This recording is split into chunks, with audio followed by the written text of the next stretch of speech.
So I asked Father Steve before we began if he's ever celebrated Mass at the altar where a man who used to celebrate Mass was martyred, because this is the first place that ever happened for me a set of years ago.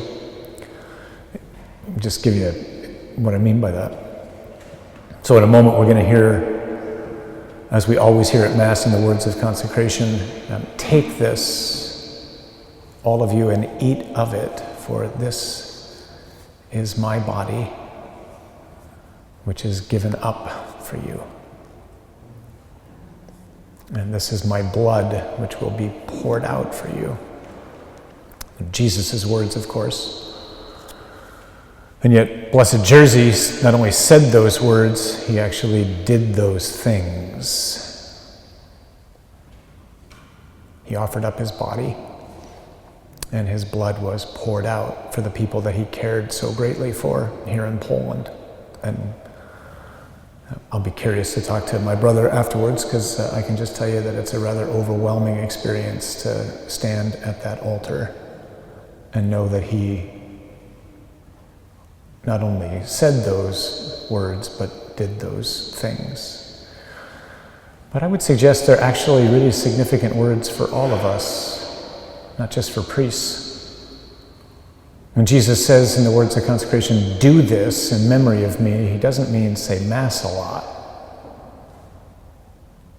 although he certainly instituted the Mass. He meant to do out there what it is that we make present in here. And so undoubtedly, here we are, day one on a pilgrimage, and no matter what's going on the outside, there's a whole set of things going on the inside with not just some of us, but all of us, right? Perhaps some of us who are married,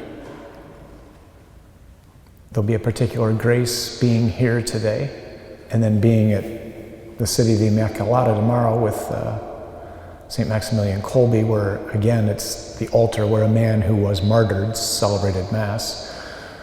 So we're going to be around these places, and maybe some of us are struggling right now just pouring out our lives for our husband or our wife. Or maybe we're having challenges with family members. Or maybe we're just struggling with whatever it is that's in our life that we know we need the Lord to reach in, grab, and transform. So there's a grace here. Catch it. I know we're tired, but catch it. Call upon, there's the beauty of the communion of saints, call upon the intercession of Blessed Jersey today and of St. Maximilian tomorrow, so that we won't just be spectators here, as we often say at church. We'll be active participants.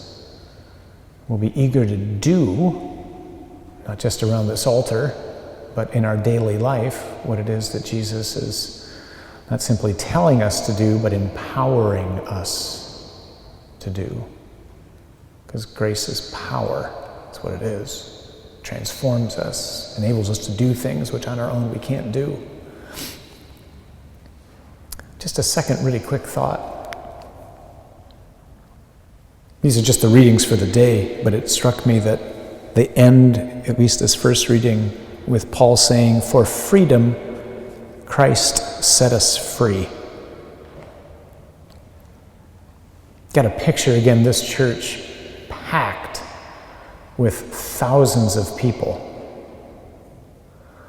living under the thumb of the Soviet Union and the Communist Empire. Brutality, arrests, threat of torture. But notice what Paul says. It sounds like an odd expression. For freedom, Christ set us free.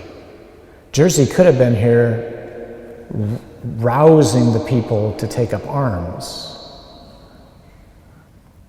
Those of us who are old enough to remember communism, which isn't all of us, It's astonishing, isn't it, that this is just a footnote in history. Like, I grew up with it. We all did. Or most of us did. But the Soviet Empire is in a history book now. It's not to say what's going on in Russia is insignificant, but the Soviet Empire is in a history book right now. Without a shot being fired.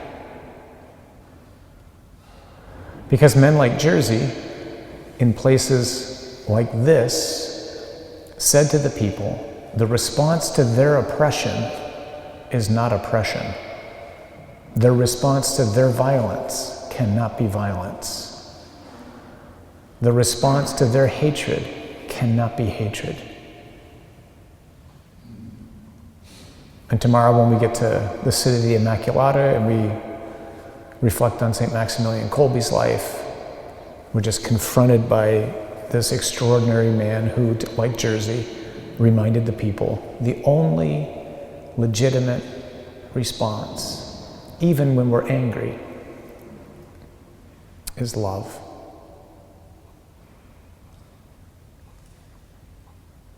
Which is what God's mercy is all about in this year that's about to end. Does God get angry? Absolutely. But his anger is always an expression of his love. He doesn't throw tantrums, nor can I, nor can you. So again, aware of those tensions that we have inside of us, those things that cause us to want to lash out at things that we see that are unjust, wrong. It's easy just to think of what's going on with our own country right now in the election. Here we are at the altar of a man who kept pointing us to Jesus, saying, remember who you are. Remember whose you are. Remember the one to whom we belong. Remember what is never an option for us. The word that comes to mind is meek. It's the only word Jesus ever uses to describe his own character. Jesus is meek. He's strong, but always under control. Everything he does out of love. So as we begin our pilgrimage, maybe we can ask the intercession of Jersey and St. John Paul II to pray for us, that the Lord will just help us to be ever more in control, always loving, and especially that we would be eager to do out there in our lives with each other, starting with our families or our communities, what it is that Jesus is about to say as we gather around the altar for the Eucharist. This is my body, which will be given up for you. May we give up our lives for each other.